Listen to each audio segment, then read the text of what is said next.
So hello everyone, this is Ashish और इस video में हम यार क्लास 11 इकोनॉमिक्स के कुछ मोस्ट इंपोर्टेंट क्वेश्चन देखने वाले हैं जो कि कल के एग्जाम में डेफिनेटली पूछे जा रहे होंगे। तो ये जो है वो प्रीवियस ईयर क्वेश्चन है 2019 का, और आपको पता होगा यार कि प्रीवियस ईयर से क्वेश्चन डेफिनेटली मैच करते हैं, तो इनको भी एक एक करके रट्टा लगा लेना क्योंकि इससे डेफिनेटली मैच करेंगे।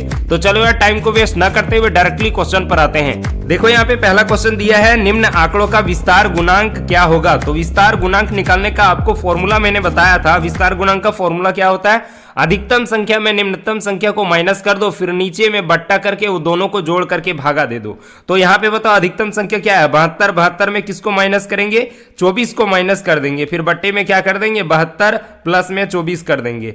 तो बताओ इन दोनों को घटाने पर कितना आ जाएगा 48, और नीचे में जोड़ने पर कितना आ जाएगा 96, और इसको काटेंगे तो कितना आ जाएगा 0.5। किस ऑप्शन में, ऑप्शन नंबर ये। तो इस तरह से ऑप्शन नंबर ये सही हो जाएगा। आगे देखो क्वेश्चन नंबर 2 में बोला उपभोक्ता मूल्य निर्देशांक निर्माण करने का सूत्र क्या होता है। इनका सूत्र होता है सिग्मा P1 Q0 अपॉन में सिग्मा P0 Q0 इंटू 100, माने कि ऑप्शन नंबर ये सही हो जाएगा। आगे है किस अर्थशास्त्री ने अर्थशास्त्र की कल्याण संबंधी परिभाषा प्रस्तुत किया था। तो कल्याण संबंधी परिभाषा किसने दिया था, एल्फ्रेड मार्शल ने। एडम स्मिथ ने धन संबंधी परिभाषा दिया था, यह भी याद रखना। आगे क्वेश्चन दिया है यदि बहुलक बराबर 16 है, समांतर माध्य इतना है, तो माध्यिका क्या होगा। तो आपको मैंने रिलेशन बताया क्या होता है, mode is equal to 3 median minus 2 mean, यानी कि बहुलक बराबर 3 माध्यिका माइनस में 2 माध्य होता है। तो हम बहुलक कितना दिया है 16 दिया है, बहुलक बराबर 3 माध्यिका, 3 माध्यिका को m मान लेते हैं, माइनस में 2 माध्य, तो 2 माध्य क्या हो जाएगा 20 दूनी 40 हो गया। अब जो है ये 16 हो गया, इधर जोड़ दो कितना हो जाएगा 40, बराबर में 3 m हो जाएगा, जोड़ दो ये हो गया 56, 56 बट्टे में 3, इसको भागा दे देंगे तो कितना आएगा 3 अकम 3 आ गया, 2 गया इसमें, 3 सती 21, 3 अठी 24, पॉइंट 3 छक 18.6 आ गया। 18.6 किस ऑप्शन में, ऑप्शन नंबर ये। तो इस तरह से ऑप्शन नंबर ये सही हो जाएगा। इसमें यार रिलेशन याद रखना, अगर सिमिलर क्वेश्चन भी मिलेगा तो फिर वो बना लोगे। बहुलक बराबर 3 माध्यिका माइनस में 2 माध्य। आगे है भारतीय सांख्यिकीय संस्थान कहाँ पे स्थापित है। तो आपको पता होगा ये कहाँ पे है, कोलकाता में। अगला क्वेश्चन दिया सरकार द्वारा जो कर व्यक्तियों की आय पर लगाई जाती है उसको बोलते हैं प्रत्यक्ष कर। जो डायरेक्टली किसी के व्यक्ति के आय पर लगाता है उसको क्या बोलते हैं, प्रत्यक्ष कर बोलते हैं। आगे है CFC स्टैंड्स फॉर, CFC का पूर्ण रूप क्या होता है। तो इनका पूर्ण रूप होता है क्लोरोफ्लोरोकार्बन, जो कि ऑप्शन नंबर सी में है। और इनका स्रोत वगैरह पूछा तो याद रखना रेफ्रिजरेटर वगैरह होता है। आगे है नवरत्न क्या होता है। तो नवरत्न एक सार्वजनिक उपक्रम होता है। आगे क्वेश्चन दिया है मानव पूंजी में सम्मिलित है। तो मानव पूंजी में श्रमिक और उद्यमी दोनों आते हैं, तो ऑप्शन नंबर ये सही हो जाएगा। आगे है एक सूचक जो किसी देश के मानव विकास को मापता है उसको क्या बोलते हैं, उसको बोलते हैं HDI, ह्यूमन डेवलपमेंट इंडेक्स बोलते हैं। तो इस तरह से ऑप्शन नंबर 4 हो जाएगा। आगे है सहसंबंध गुणांक सदैव क्या होता है। तो ये जो गुणांक होता है -1 और +1 के बीच में होता है, तो ऑप्शन नंबर सी सही हो जाएगा। आगे है समाचार पत्र किस प्रकार के आंकड़े का स्रोत है। तो ये द्वितीयक आंकड़ा का स्रोत है। अगला क्वेश्चन है चतुर्थक विचलन का सूत्र क्या होता है। तो इनका सूत्र होता है Q3 - Q1 अपॉन में 2। आगे है किनके सूत्र को सूचकांक निर्माण के लिए आदर्श माना गया है। तो फिशर के सूत्र को सूचकांक निर्माण के लिए आदर्श माना गया है। अगला क्वेश्चन दिया है प्रमाण विचलन का सूत्र क्या होता है। तो इनका सूत्र होता है √σ(dx²) अपॉन में n। तो इस तरह से ऑप्शन नंबर 4 हो जाएगा। अगला क्वेश्चन है फेमा, जिसको FEMA बोलते हैं, कब लागू हुआ था। तो ये हुआ था 1 जून 2000 ईस्वी को। आगे क्वेश्चन दिया देखो 17 नंबर में स्वास्थ्य किस प्रकार की आधारित संरचना का अंग है। तो ये आर्थिक और सामाजिक दोनों है। तो इस तरह से 3 नंबर हो जाएगा। आगे है स्वतंत्रता के पूर्व निम्न में से कौन सी वस्तु का निर्यात नहीं किया जाता था। तो इंजीनियरिंग वस्तु का निर्यात नहीं किया जाता था। नीति आयोग का गठन कब हुआ था। नीति आयोग का गठन हुआ था 1 जनवरी 2015 को। अगला क्वेश्चन दिया है नाबार्ड कब स्थापित हुआ था। तो ये हुआ था 12 जुलाई 1982 को। अगला क्वेश्चन दिया है 6 परिवार है जिसमें से 1600 है, आय 1500 है, और 1400, 1525, 1625, 1630। एवरेज इनकम क्या होगा। एवरेज क्या करते हैं, सबको जोड़ के जितना भी संख्या होता है भागा दे देते हैं। तो इन सबको जोड़ेंगे तो आ जाएगा 8280 आ जाएगा। और कुल टोटल कितना परिवार है, 6 परिवार, 6 से भागा दे देंगे तो 1546 पॉइंट समथिंग आएगा। तो जो समथिंग में ये 6 आ जाएगा साथ, तो ये रिलेटेड किससे है, ये 1547 से। तो ऑप्शन नंबर ये सही हो जाएगा 1547। अगला क्वेश्चन दिया है किसी श्रेणी के उस मूल्य को क्या कहते हैं जो सबसे अधिक बार आता है, तो सबसे अधिक बार आने वाला क्या बोलते हैं, बहुलक, और बीच में आता है उसको माध्यिका। आगे देखो क्वेश्चन नंबर 23 में दिया है निम्नलिखित में से कौन आर्थिक क्रिया है, तो उपभोग, वितरण और उत्पादन ये तीनों है, तो ऑप्शन नंबर 4 हो जाएगा इनमें से सभी। अगला क्वेश्चन दिया है निम्नलिखित चित्र को क्या बोलते हैं, ये जो चित्र दिख रहा है इसको पाई चार्ट बोलते हैं, क्या बोलते हैं, पाई चार्ट, वृत्त आलेख को ही पाई चार्ट बोलते हैं, तो ऑप्शन नंबर 4 सही हो जाएगा। आगे क्वेश्चन दिया आयात चित्र की श्रृंखला के आवृत्ति वितरणों का रेखा चित्रीय प्रस्तुतिकरण होता है, तो ये सतत श्रृंखला का होता है।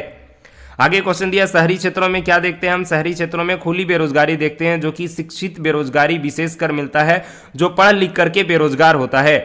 आगे है अपने देश की मुद्रा का मूल्य विश्व के दूसरे देश की मुद्रा की तुलना में घटाने को क्या बोलते हैं, तो इसको बोलते हैं डिवैल्यूएशन, अवमूल्यन बोला जाता है। आगे है भारत में किस व्यक्ति ने सर्वप्रथम निर्धनता रेखा की अवधारणा का प्रयोग प्रस्तुत किया था, तो ये निर्धनता रेखा की अवधारणा प्रयोग सबसे पहले किसने किया था, दादा भाई नौरोजी ने।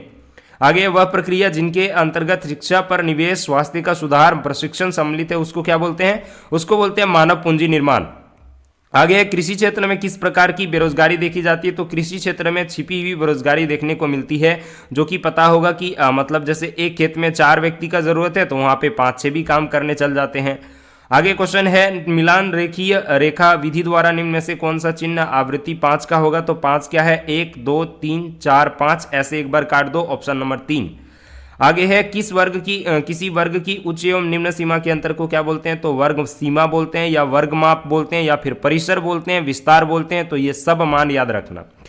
आगे है अर्थ शास्त्र में सहसंबंध का महत्व किसके होता है, तो सहसंबंध का महत्व है ये क्योंकि यह चरों के बीच कारण और परिणाम संबंध स्पष्ट करता है।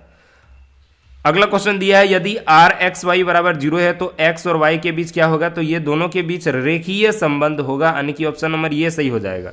अगला क्वेश्चन है बहुवचन के रूप में सांख्यिकी का सरल अर्थ क्या होता है, तो बहुवचन में सांख्यिकी का सरल अर्थ होता है आंकड़ा से। आगे देश की मौद्रिक और बैंकिंग नीतियों में सुधार को क्या जाना जाता है, किससे, तो वित्तीय सुधार से। और कोई भी बैंक वगैरह है, बैंक अलग अलग बैंक होता है, उस पर नियंत्रण किसका होता है, तो आरबीआई का, ये भी याद रखना। अगला क्वेश्चन दिया है ग्रामीण निर्धनों में सम्मिलित होता है, ग्रामीण निर्धन में भूमिहीन श्रमिक आते हैं, किसान भी आते हैं और गरीब किसान, तो इनमें से सभी हो जाएगा। अगला क्वेश्चन देखो, अगला क्वेश्चन में दिया है पहली पंचवर्षीय योजना को किसने प्रस्तुत किया था, तो पंडित जवाहरलाल नेहरू ने प्रस्तुत किया था, कब, 1951 में। आगे देखो अगला क्वेश्चन दिया है HYV इनमें से हरित क्रांति के दौरान किस प्रकार के बीज की भूमिका थी, तो फिर HYV जिसको बोलते हैं हाई यील्डिंग वैरायटी। अगला क्वेश्चन है किस कृषि प्रणाली के अंतर्गत विभिन्न प्रकार की फसलों को उगाने, पशुपालन करने एवं खाद्य प्रसंस्करण इत्यादि को बढ़ावा दिया जाता है, तो इसमें विविधीकरण में बढ़ावा दिया जाता है, जो अलग अलग तरह का खेती किया जाता है। अगला क्वेश्चन देखो, आगे क्वेश्चन दिया है प्राथमिक आंकड़े क्या होते हैं, तो प्राथमिक आंकड़े जो होते हैं द्वितीयक स्रोत होते हैं, क्या होते हैं, द्वितीयक स्रोत। आगे क्वेश्चन है उपभोक्ता कीमत सूचकांक को किस अन्य नाम से जाना जाता है, तो इसको जीवन निर्वाह लागत सूचकांक भी बोला जाता है। आगे देखो ये समांतर माध्य का सूत्र दिया है, जो x डैश है, x बार है, a प्लस में sigma F D upon sigma F है, इनमें से a क्या है, तो ये यहाँ पे कल्पित माध्य है, इस तरह से ऑप्शन नंबर ये सही हो जाएगा। आगे भारतीय निर्देशांक के आकलन में Q0 प्रदर्शित क्या करता है, तो ये आधार को प्रदर्शित करता है। अगला क्वेश्चन है यदि सिग्मा x बराबर 50 है, n बराबर इतना है, तो x बार कितना होगा, तो माध्य निकालने बोला है, 50/5 कर देंगे, 50/5 को काट देंगे तो कितना आ जाएगा, 10। और ये बताओ 10 किस ऑप्शन में, ऑप्शन नंबर सी में, तो ऑप्शन नंबर 3 सही हो जाएगा। अगला क्वेश्चन दिया है भारतीय संसद द्वारा रोजगार गारंटी अधिनियम कब पारित किया गया था, तो ये 2005 में पारित किया गया था। आगे देखो बोला कि एक प्रक्रिया जिसमें स्वीकृत राष्ट्रीय प्राथमिकताओं के अनुसार देश के साधनों का विभिन्न विकासात्मक क्रियाओं में प्रयोग किया जाता है, ये क्या कहते हैं, इसको बोलते हैं आर्थिक नियोजन। आगे क्वेश्चन है भारत में सर्वप्रथम आयरन एंड स्टील कंपनी की स्थापना कब हुई थी, तो 1907 ईस्वी में। अगला क्वेश्चन है मानव पूंजी निर्माण का स्रोत क्या है, तो ये मुख्य स्रोत है शिक्षा में निवेश, स्वास्थ्य में निवेश, कार्य के दौरान प्रशिक्षण, तो इनमें से सभी हो जाएगा। आगे है चीन की प्रथम पंचवर्षीय योजना कब प्रारंभ हुई थी, तो 1953 में, भारत का देगा तो 1951 में। तो इस तरह से हम लोगों ने कुछ मोस्ट इंपोर्टेंट क्वेश्चन देख लिया। आई होप आपको याद हो गया होगा। वीडियो को लाइक कर देना, चैनल को सब्सक्राइब कर देना। मिलते हैं नए वीडियो में, तब तक के लिए पढ़ाई करते रहें। All the very best.